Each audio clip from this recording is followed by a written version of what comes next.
All right, well, I think most of you are here. We're so far behind schedule, I better start. And I hope I didn't make a mistake by scheduling or talk about the Old Testament right after lunch. Please try to stay awake, and I'll try to keep it interesting as well. So lecture 3 is about the failure of Old Testament sacrifice, but actually we're going to start with the origin of sacrifice as told in the Old Testament. This lecture will be following Old Testament sacrifice sort of from start to finish, from Genesis through the prophets, and see the complete arc there. But we had a question right before lunch about where sacrifice came from, and specifically the sacrifices of Cain and Abel, and what led them to sacrifice, and what did these sacrifices mean. So Genesis chapter 4 tells the story of Adam and Eve and their children, and sort of the beginnings of the human race. And I'll just read the quote. Adam knew his wife Eve, and after conceiving, she bore Cain and said, I acquired a man through God's work. And she proceeded to bear his brother Abel. And Abel became a shepherd of sheep, and Cain was a tiller of the earth.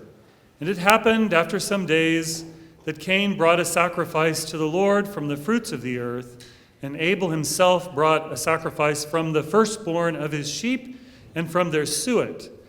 And suet, by the way, is like lard, but for cattle. Lard is for pigs, and suet is for cattle or sheep. Hard, really substantial fat. And it was always offered to God in the Old Testament. It was not eaten by human beings, but supposed to be offered to God. Okay, and God countenanced or looked favorably upon Abel and his gifts, but he disregarded Cain and his sacrifices. So one of the very first things we learn about right after Adam and Eve fell and were expelled from paradise, one of the very first things that happens is a pair of sacrifices.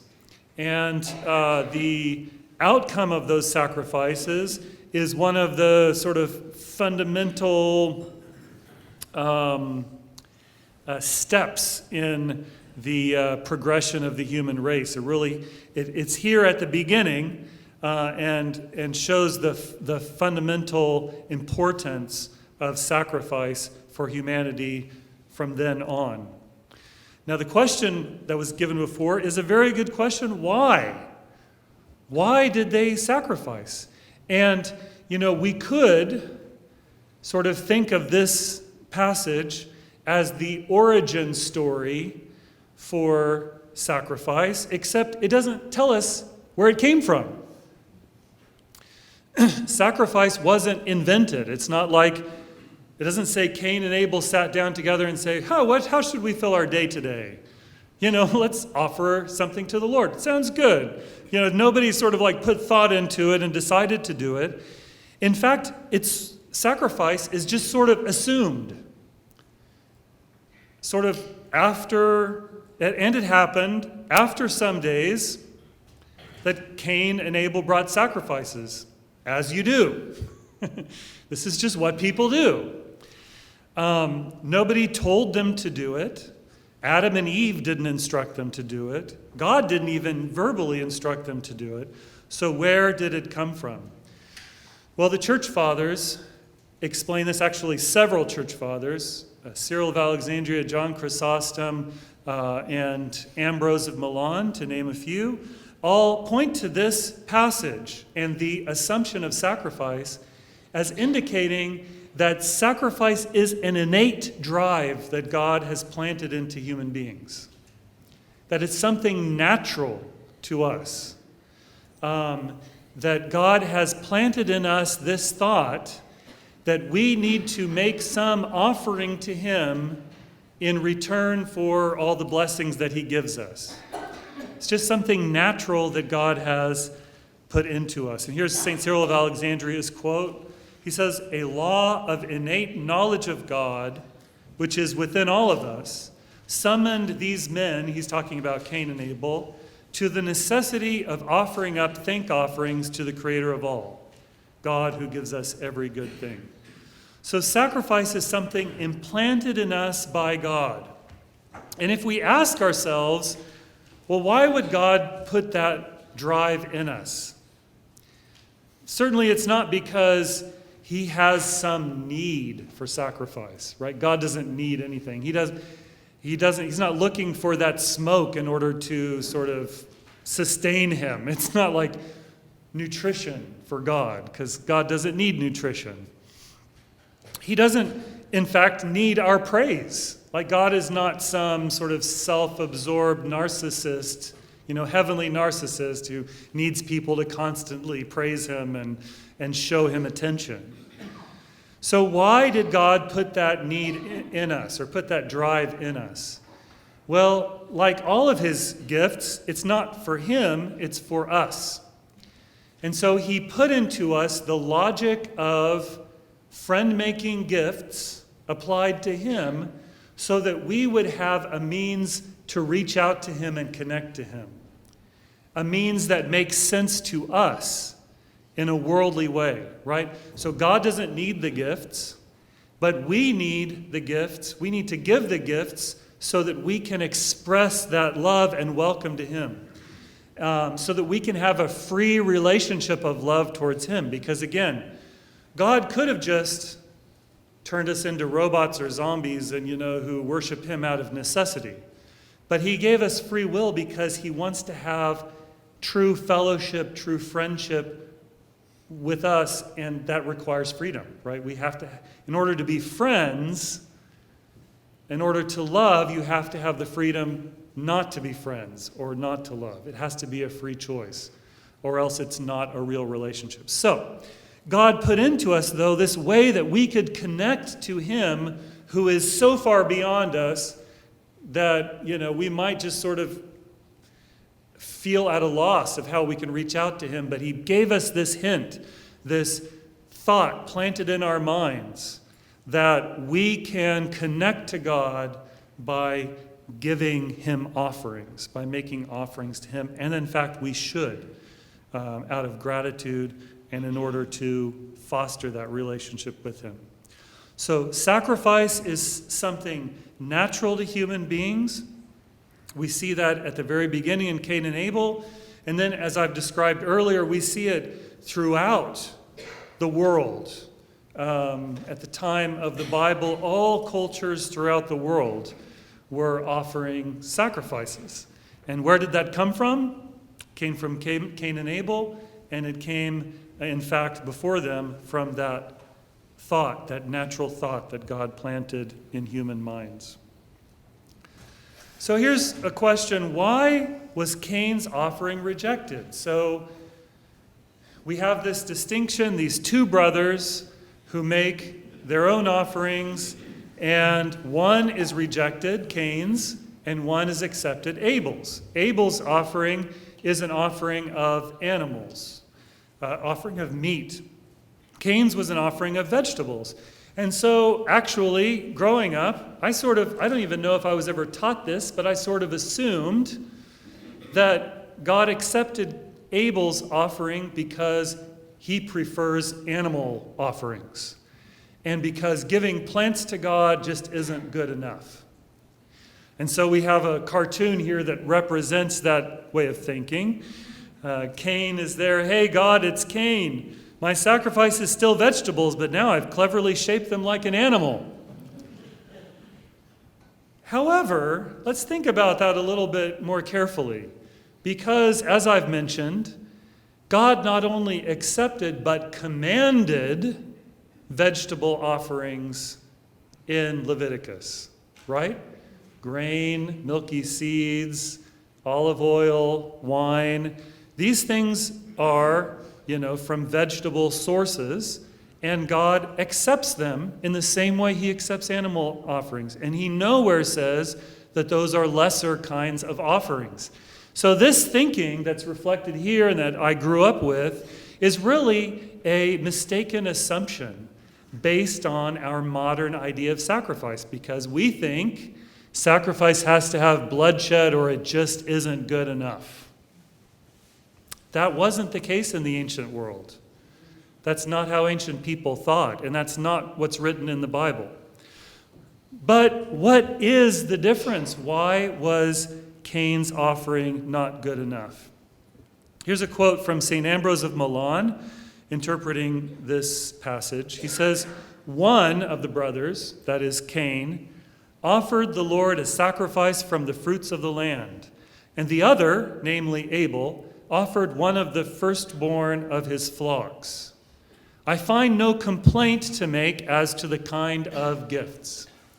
Now, why did Cain offer plants? Why did he offer produce? Because he was a farmer. That's what he had, right? Why did Abel offer a sheep? Because he was a shepherd. That's what he had. And we can only offer what we have, right?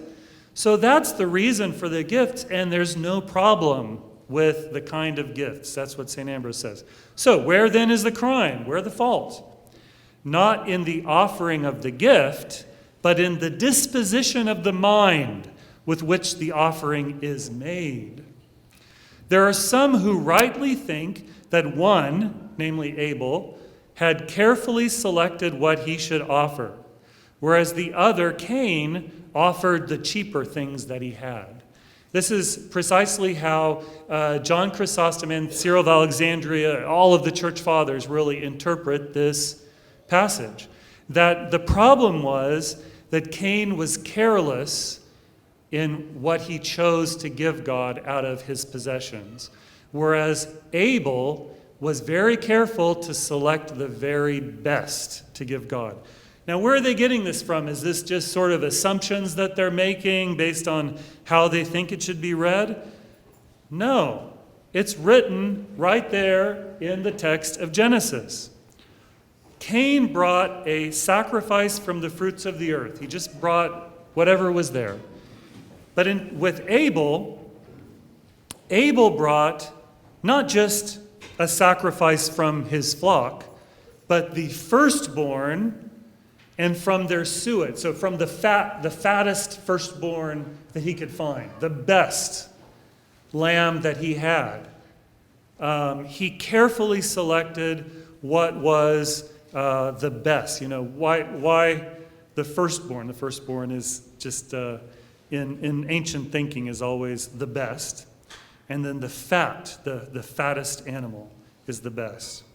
So Abel selected the best, whereas Cain just brought something, whatever he had. And we can sort of assume from that, since it doesn't specify the best, that Cain sort of said, well, you know, here's a big, ripe watermelon. And I think that belongs in my belly. But I have some carrots over there that are a little shriveled and maybe got some spots on them and whatever. God doesn't care, just give those to him.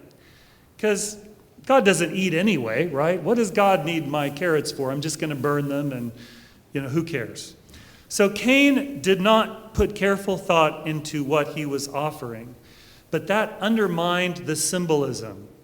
Right? Imagine when you give gifts to someone, what if you Christmas is coming and you're like, oh, I'm too busy, I've got TV to watch, I've got, my hobbies to look after, I've got my work to do. And then the day before Christmas, you're like, oh no, I need a present. So you're looking around the house and you're like, I've got some spare socks in the drawer, and you know what I mean, and I've got this broom I've only been using it for a couple years, and you wrapped them up and you gave them to someone. That's not a very good gift because it's thoughtless. In fact, it's offensive. It's sort of an anti-gift. It becomes, instead of a representation of your regard for the other person, of your sort of relational invitation and commitment and wanting to connect to them, it's sort of like, you don't really matter to me. That's what it means when you don't carefully select the gift. And so, St. Cyril of Alexandria points out, look at the last verse. It said that God accepts Abel and his gifts, but he disregarded Cain and his, not gifts, sacrifices. Cyril of Alexandria points out that Abel's offering was worthy of the name gift because he carefully selected it, because of the thought that he put in. It's the thought that counts. It's the thought he put into it makes it a gift. But Cain didn't actually offer a gift. He just offered a mere sacrifice that didn't rise to the level of a gift. So this careless offering of Cain actually becomes the original sin of sacrifice. I'll explain what I mean by that, but the original sin of sacrifice. So this Genesis 4, 6 through 7 follows on what we read before. After God rejects Cain's offering, Cain becomes upset. But God comes to him and says, the Lord God said to Cain, "Why did you become morose, sad? And why is your face downcast? When you offer rightly, but do not apportion rightly, do you not sin?" So here in how God sort of addresses Cain, and look at his kindness, like he's trying to coach him. He's trying to say, okay, like you made a mistake, but here's the lesson you can learn from that, and maybe you can do better, right?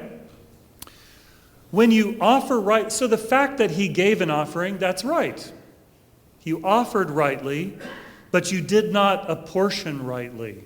So what does apportioning rightly means? It means that God should always be given our best to show that he's the most important one to us. When you save the best for yourself and you give God the second best, that means that you are the most important thing to yourself, not God. It undermines the relational significance of the sacrifice. We can also point out like another problem in Cain's mentality. So Cain was stingy. And why are people stingy? Because they're afraid.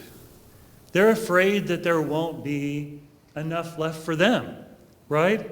So, I don't want to give too much money to the poor because what if I end up not having enough for myself? It's that fear, and specifically a fear that God will not provide. So it's a lack of trust. So this mentality of saving the best for yourself and sort of hoarding the best for yourself and only giving God the leftovers, it is a representation of a refusal to trust God. Whereas that sort of generous spirit of giving God the best, it also involves trusting that, you know what, God's going to provide for me. Sort of like if I'm faithful to give to God as he's commanded and asked of me, then he's going to provide for me and I won't be left in the lurch. But Cain's mentality was that mentality of stinginess and really sort of coming to the relationship with God in an adversarial way as opposed to an open way. Sort of seeing God as this competition. So I have these things and I have to give God some things and then I don't have for myself. So maybe, I can sort of manipulate this situation in order to hold on to that sense of control and, make sure that God doesn't get the better of me. As opposed to Abel's mentality, the faithful mentality, which says, everything that I am and have comes from God, and I would willingly give it all to him. Like he can, I'm not going to withhold anything from him. It's that openness of trust in relationship, which sets the stage for truly having communion with God. It's that perfect openness that we, sort of see as the ideal of marriage. I mean, it's the same thing, husband and wife who withhold nothing from each other, who are completely given over to the needs and the care and the interests of the other person. That's another example of that perfect openness and trusting communion, which in this case, God wants from us. But Cain's mentality, that mentality that God is a competitor, that God is trying to take advantage of me, that I need to protect myself and see to my interests so that I don't lose out. That is the original sin of sacrifice. Cain's mentality there planted the seed that distorted all human religion afterwards. So all human religion afterwards follows that trajectory that Cain sets, where God is seen as, an object to be manipulated, as a competitor for attention and resources, someone that is very powerful and that I need to somehow have some mastery over so that he doesn't hurt me, but also someone who I can't trust to take care of me. So after Cain's sin, humanity, the human idea of God and human religion goes astray. First and foremost, the one God is sort of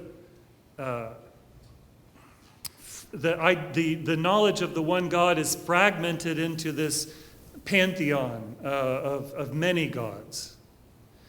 And the division of divinity into these sort of separate and competing divine entities, because when you read mythology, it's all about how this god is trying to get over on this god, and what are the human? First, it humanizes the idea of the divine. Really, ancient Greek mythology is a heavenly soap opera, if you've ever read it. I mean, it's all the worst things about human relationships projected onto the divine, which is a way of sort of like diminishing God and also thinking of God as being capable of being manipulated, which again, that's another theme throughout Greek mythology. So in Greek mythology, the work of the worshiper is to navigate this divine soap opera in order to, first of all, not get destroyed, but then also to try to take advantage of it for his or her own benefit. And sacrifice fits right into that, because sacrifice becomes this way of earning favor. We talked about propitiation versus expiation. Earning favor with the gods so that you can at least prevent them from hurting you and maybe, get some blessings out of them. Now, to contrast the vision of God, the distorted vision of God, and specifically of sacrifice that developed in paganism with the vision that we have in Holy Scripture, consider two origin stories of sacrifice from pagan cultures. First of all, the Mesopotamian myth of Atrahasis. If any of you are familiar, Atrahasis is actually, his story is like the story of Noah in Genesis, in the sense that the gods decided that they were going to destroy the human race, and so they sent a flood, and Atrahasis was the one who escaped the flood with his family in an ark. So the Mesopotamians had this myth, but all of the details are changed and warped. So this Mesopotamian story begins with the idea that the gods created human beings in order to grow food for them. because the gods were too lazy to do the work themselves. So they created human beings to be their workers. But human beings were raising this food and sort of realized, oh, we have some power over the gods because they need this food that we're producing. And so it becomes this labor dispute, right?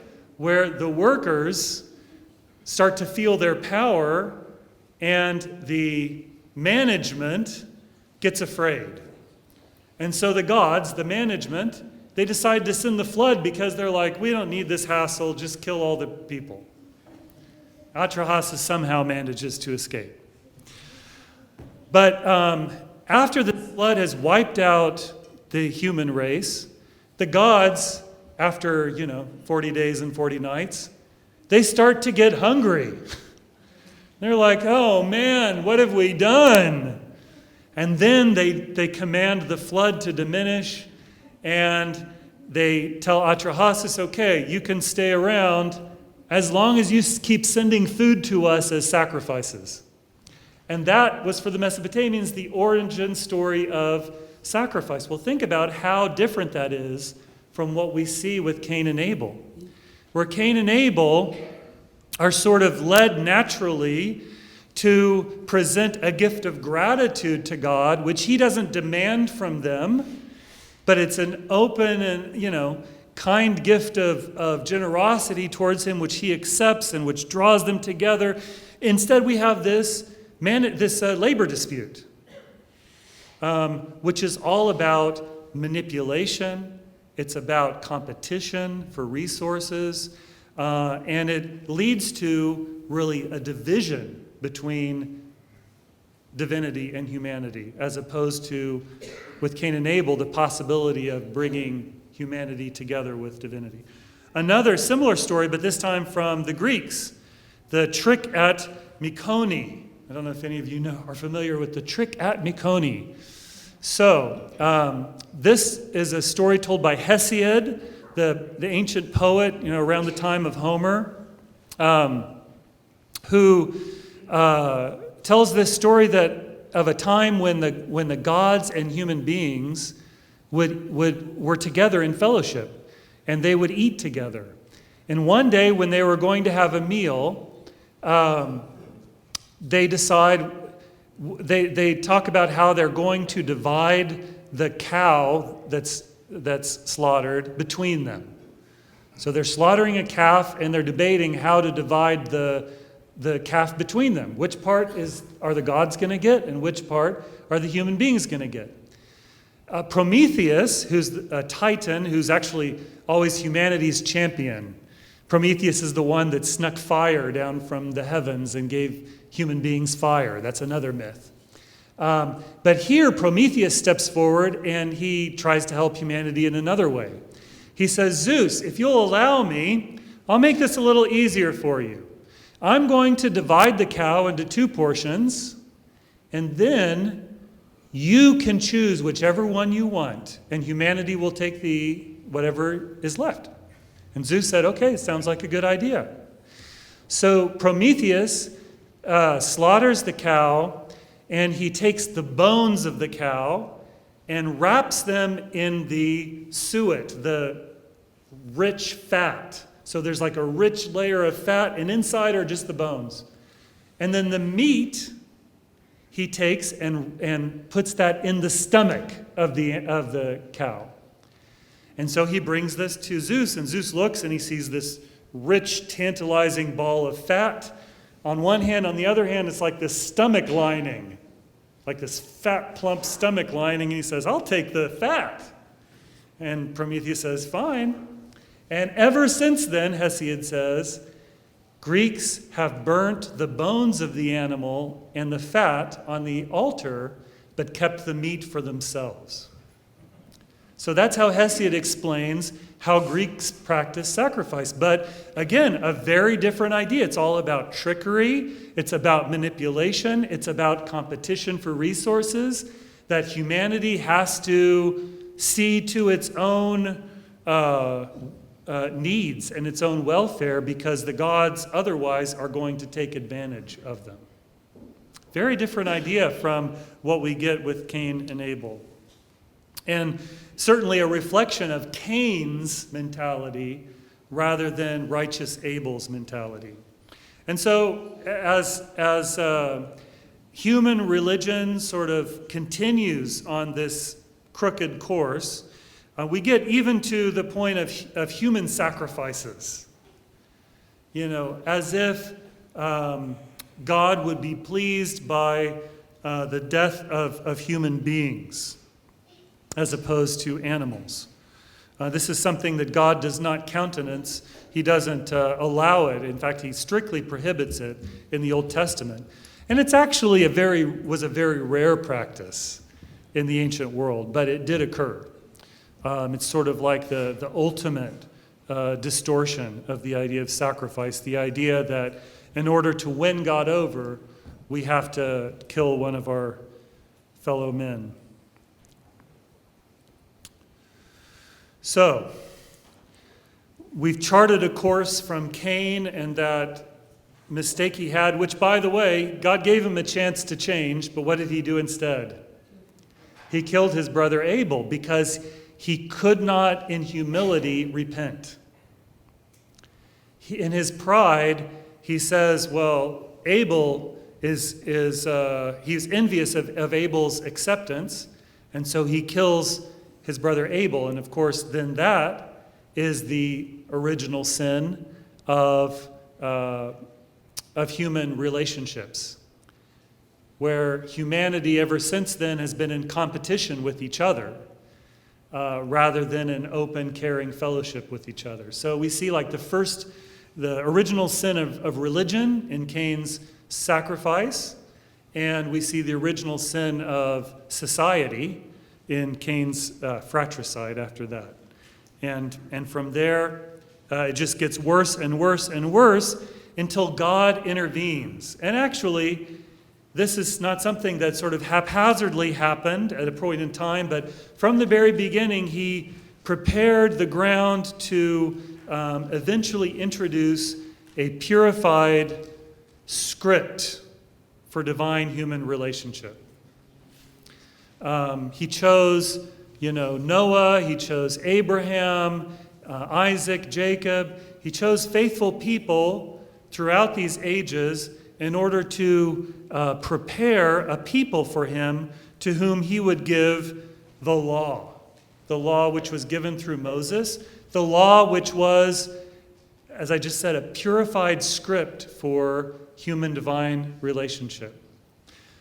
So the law includes practices that were found throughout the world.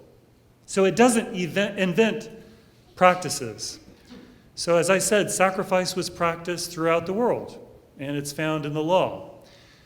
Incense was burned in worship throughout the world, as in the law. There were houses of worship throughout the world, and there's a house of worship in the law. So the religion that's found in the law of Moses is not a completely new invention. What it is a purification of the forms of human religion, which, as I said, go back to the creation of Adam and Eve and the implanting in them of this knowledge of how to relate to God, which was then distorted through sin. And then in the law of Moses, God says, no, this is how you should approach me through sacrifices and in worship generally. The law of Moses included a requirement that all other religions be excluded from the land of Israel.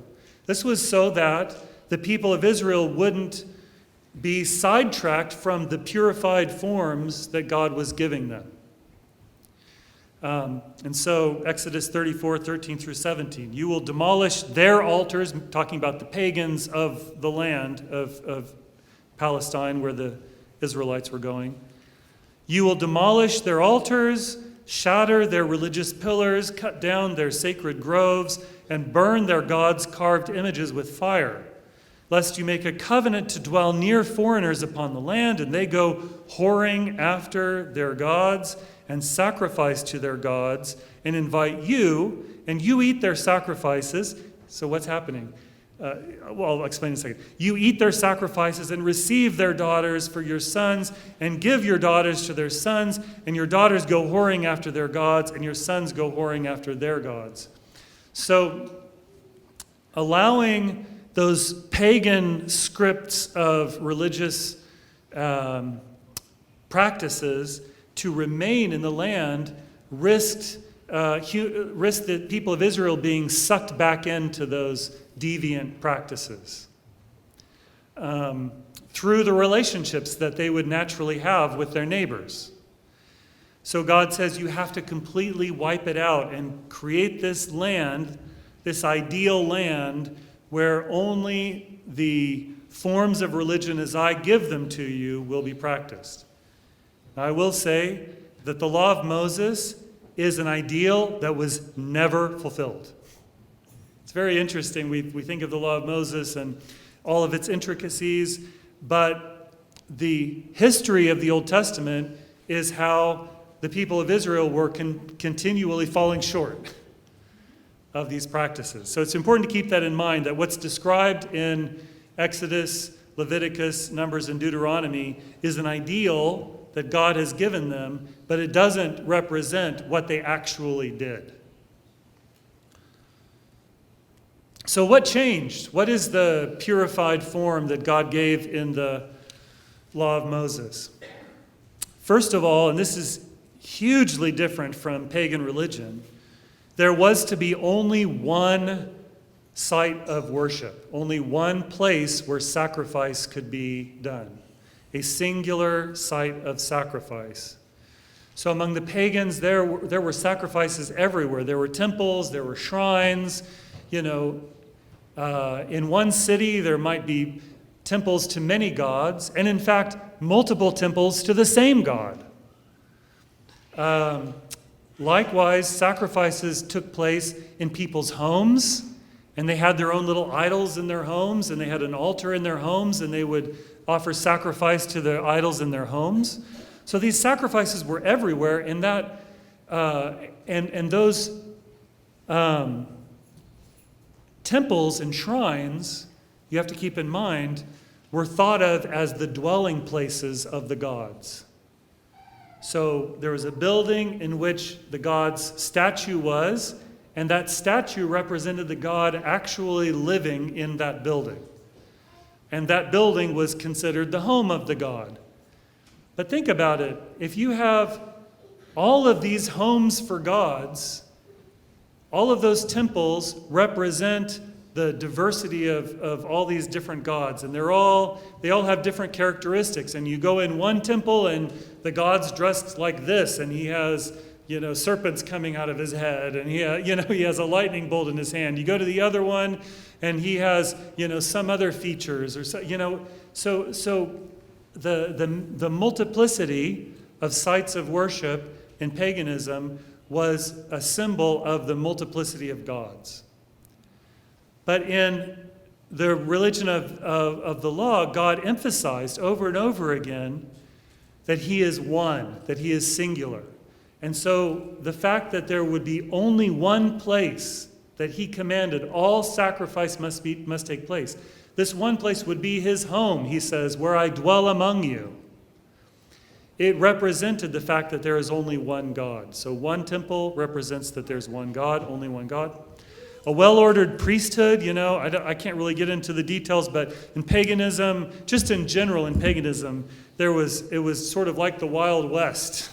Anything goes, and so in the law, everything was carefully regulated so that the priesthood would operate in a way that reflected honor upon God, and that led the people to be closer to God.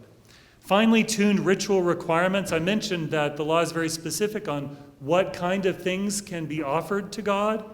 They have to be those domesticated animals or domestic agricultural produce. They have to be without blemish. And another requirement that I didn't mention before, the sacrifices had to be properly produced or purchased. They couldn't be stolen, or they couldn't be gained by unrighteous means. So even by repression, like someone who abuses his position in order to take advantage of other people, that would invalidate his sacrifice from the goods. Because the sacrifice had to represent a personal investment, like sweat equity in your relationship with God. But all of these finely tuned ritual requirements made sure that the gifts had the proper symbolism. In paganism, you had certain places where the village would set up a big bonfire and people would run around ecstatically throwing live snakes onto the bonfire, and that was their sacrifice. To Hebrews, that's just like, it's not just weird, but it's like, why would God be pleased by that? And those practices reflect an understanding of God which is deficient. And so the ritual requirements exclude all of those sort of wacky, human-generated, deficient practices that distort the human-divine relationship. And finally, a clear code of conduct. So the law, which also stipulates what kind of behavior is required of people, in addition to the worship that's required. It's interesting that really in pagan religion, there was not a concept of sin. Sin is something that really originated in the Judeo-Christian tradition. So originated from the revelation that's contained in the scriptures. Morality was much more of a matter of personal choice amongst pagans, as opposed to divine prescriptions. So there's the fact that we have the Ten Commandments and all of the strict regulations of human conduct in a religious context is something particular to the law of Moses. All right. Types of Mosaic sacrifice. There were different types of Mosaic sacrifice which reflected different motives. I'm kind of going to breeze through these because we don't have a lot of time. But three main types: whole burnt offerings, peace offerings, and sin offerings. Whole burnt offerings were offerings in which the entire offering, basically, was burnt on the altar. So all of the food that was offered was burnt on the altar. So the whole animal was burnt on the altar, but after, of course, as I said before, it was skinned and divided into pieces of meat and salted. So it was still representative of food. So why would one, in this case, burn everything, the whole gift on the altar? What would that represent? Total devotion to God. Total devotion to God. It's sort of like the most lavish and generous gift. It's as if you invited someone to your house and you had a whole table full of food and you just had them sit down and you just served them the food and you didn't sit down with them. Now, that would be awkward for us, but we can see how it's a dramatic demonstration of complete devotion. And that's what the whole burnt offering was for. It was a demonstration of complete devotion to God, rededicating one's whole life to God, again, in the context of those qualities that we described before: obedience, harmlessness, fruitfulness, and lack of defect. Promising those things, but what's added is that total devotion, that wholeness of devotion. And whole burnt offerings were offered just at various times, at regular intervals, and then offered by individuals when they wanted to sort of to demonstrate again their total devotion to God. In certain cases, it might be prompted by their realization that even though they didn't do anything wrong, they still hadn't been doing enough right things.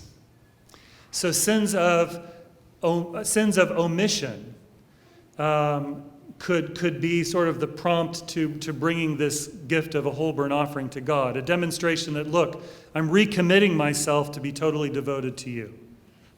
The second type of offering is the peace offering, and there are different variations there. I won't go into the variations, the subtypes. But the peace offering in general was an offering of gratitude on various occasions when God had done something good for the worshiper. So it had nothing to do with sin. A peace offering was a kind of sacrifice where a person was celebrating God's blessings.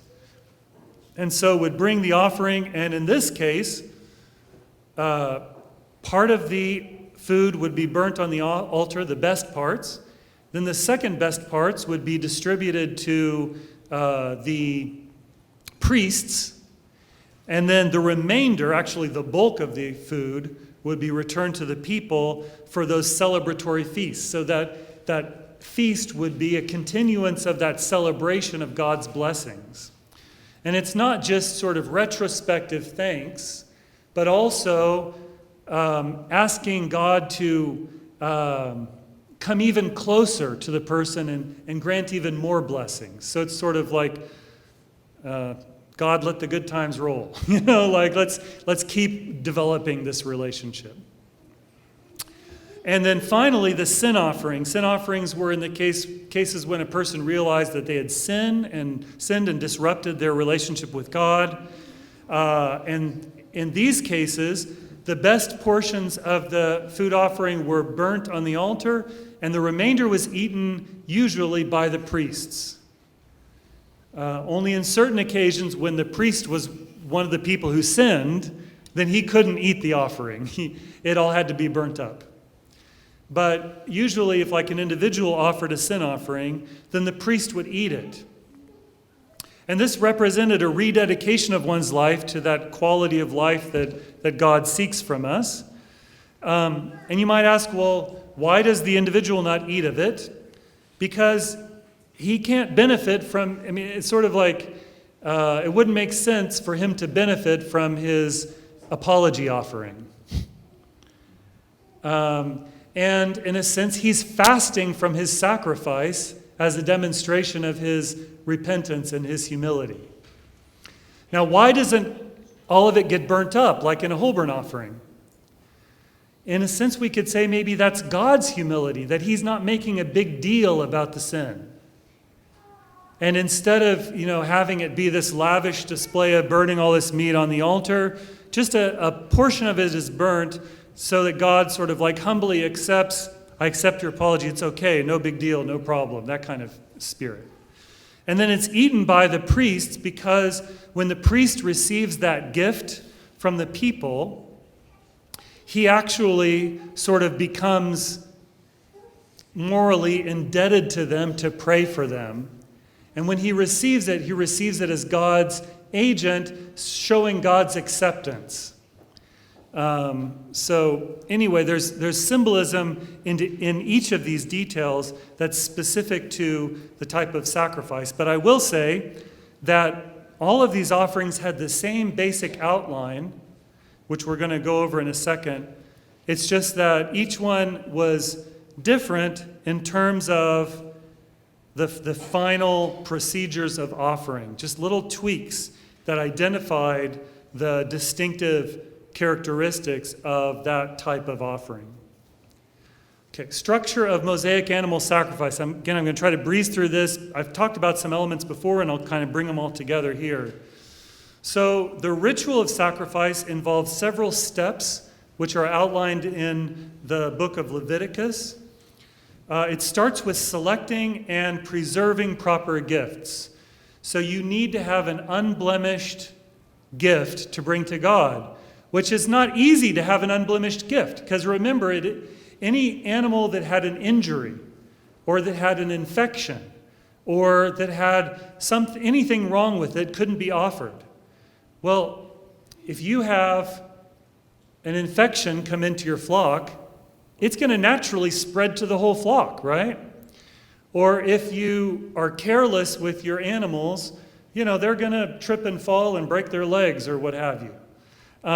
So the offerer, in order to have those gifts to offer, even before he goes to the temple, has to be careful to find the most perfect animals and then to protect them. And to say, look, this is something that I'm going to give to God, so I need to put some work into tending it and protecting it and keeping it safe. So there's a lot of intention that goes into this preparation. And then on the other hand, there's preparation having to do with themselves. They have to attain a state of ritual purity, which involves avoiding those certain things that represent worldly life. And if you can't avoid them, then at least to go through a ritual that symbolically distances you from them by waiting a certain period of time and then doing a symbolic washing in order to distance yourself from those elements of worldly life. So first, the gift has to be prepared and the individual has to prepare himself.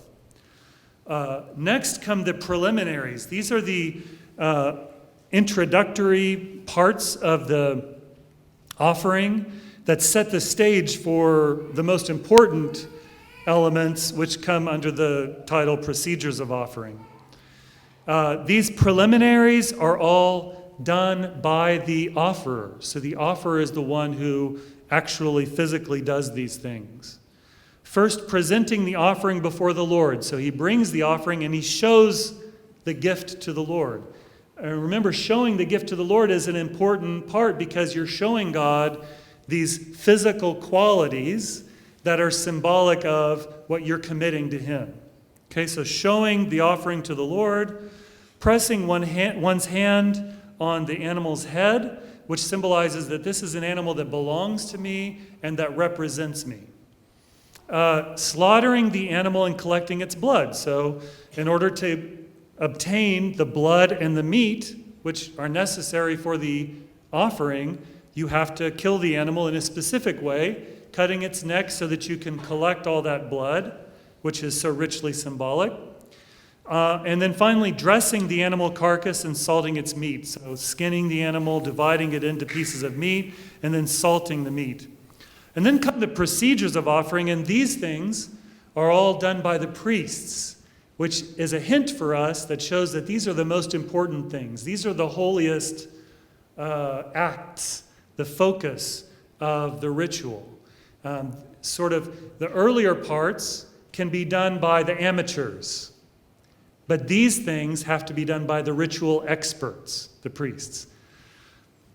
Number one, carrying the blood forward, presenting it. This is another thing. So the blood has to be shown to God. So the animal is shown to God, the blood comes from it, the blood is shown to God. Hey, this is the blood that came from that animal that had those qualities. And then the blood is applied to the altar in order to prepare it with that symbolic meaning, prepare the meal with the symbolic meaning.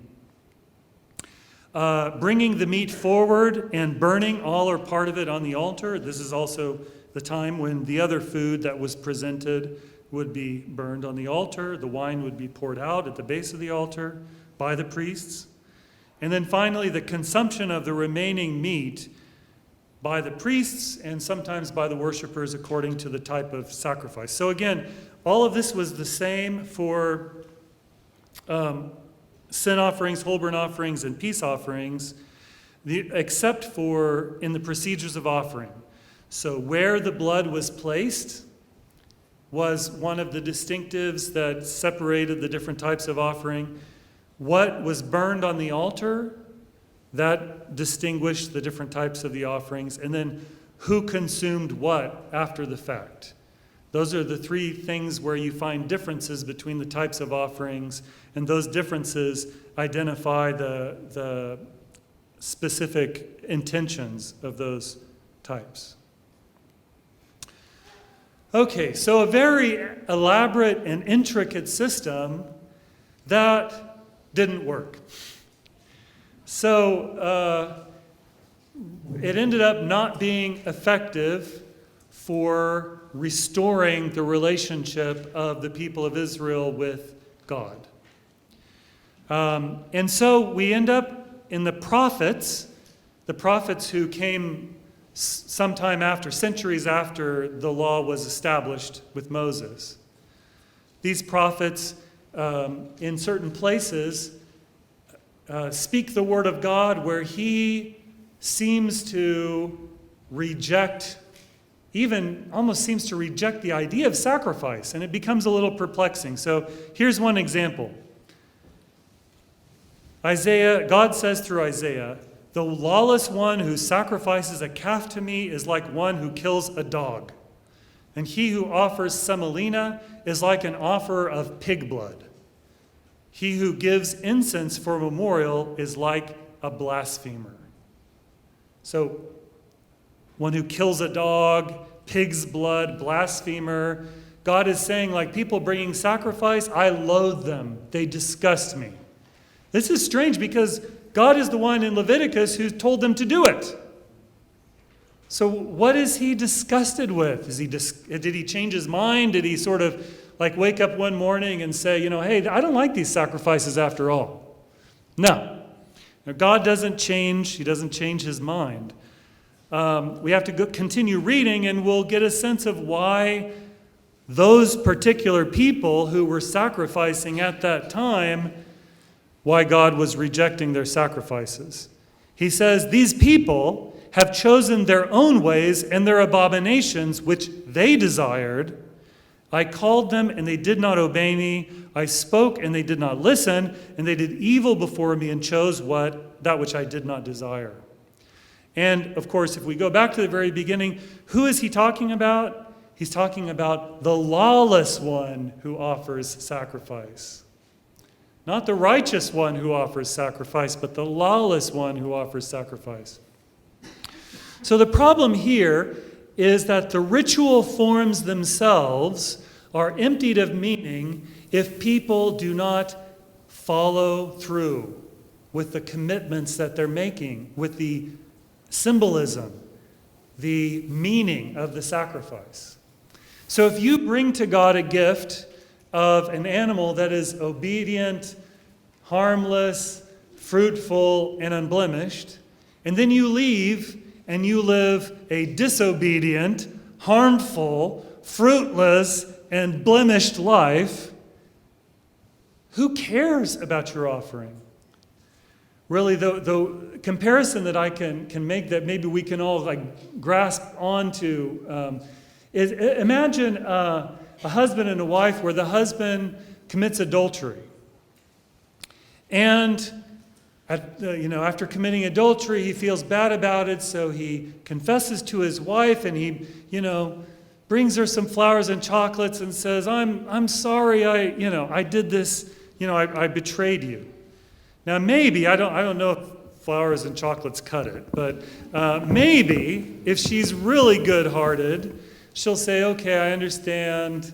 Let's work on our relationship. Let's have a better relationship. Okay, so the gift has meaning because what do flowers and chocolates represent? Sort of that sweetness and that kind regard and that desire to please. All of those kind of good feelings they represent. Now imagine the same husband, a few weeks later, goes out and commits adultery again. And then he feels bad, and he brings the flowers and chocolates. I don't know if the wife is going to forgive him again. Maybe if she's really long-suffering, she'll forgive him again.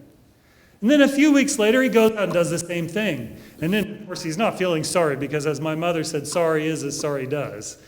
But he thinks, well, maybe I can keep things going, the appearance of things going, by bringing this flowers and chocolates and just keep bringing the flowers.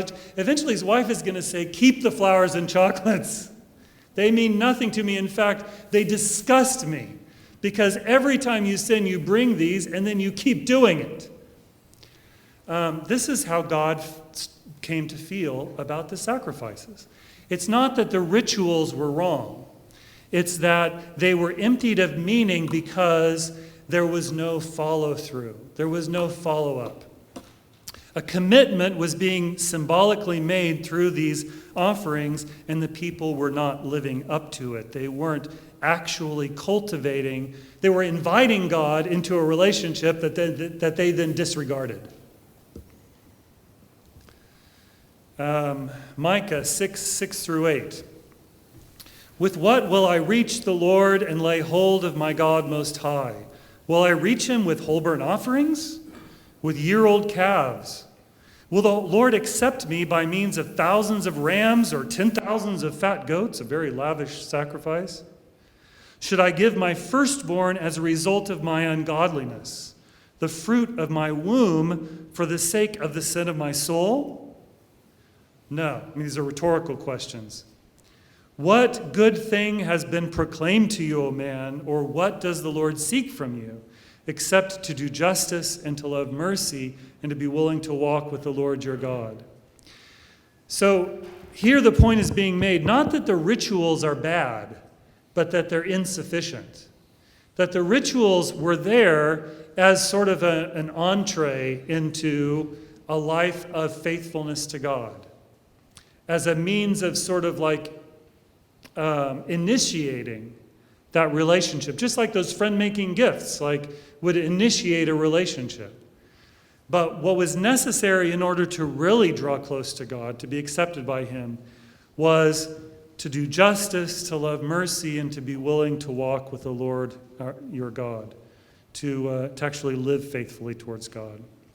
And so St. Irenaeus of Lyon in the 2nd century says about sacrifice, if anyone shall endeavor to offer a sacrifice merely according to outward appearance, unexceptionably in due order, and according to appointment, so properly, while in his soul he does not assign to his neighbor that fellowship with him which is right and proper, nor is under the fear of God. So this one doesn't love God and his neighbor as God commanded. He who thus cherishes secret sin does not deceive God by that sacrifice which is offered correctly only as to outward appearance. Nor will such an oblation profit him anything, but only the giving up of that evil which has been conceived within him. It is the conscience of the offerer that sanctifies the sacrifice when it is pure. So the conscience is what gives meaning and significance to the sacrifice, and thus moves God to accept the offering as from a friend. So the conscience is that intention, that firm intention to be good to God, to be a good friend to God. And that's what makes the sacrifice holy, not the legalistic forms. And of course, so that was the problem with Mosaic sacrifice, is that the people of Israel disregarded and didn't live up to the spirit of the law, but were instead simply focused on the forms of the law, which when you think about it, the forms of the law are a lot easier than the spirit of the law. To love God with all your heart, all your soul, all your mind, all your strength, that's a lifelong project that requires all of our attention. Whereas offering a sacrifice is something that you could do in a matter of a few days. So since the law could not change hearts, the Lord has prepared his own sacrifice. So the weakness of the law, the problem with the law was not that the rituals were bad. The problem was that it was unable to change the human heart. That it was unable to prepare the... it was unable to make the person follow through on those pledges that he was making. And so they became just empty gestures because human sin undermined the law's ability to bring us closer to God. All right. So that is the problem with the law. And then, of course, next we're going to go to the solution, which is found in Christ.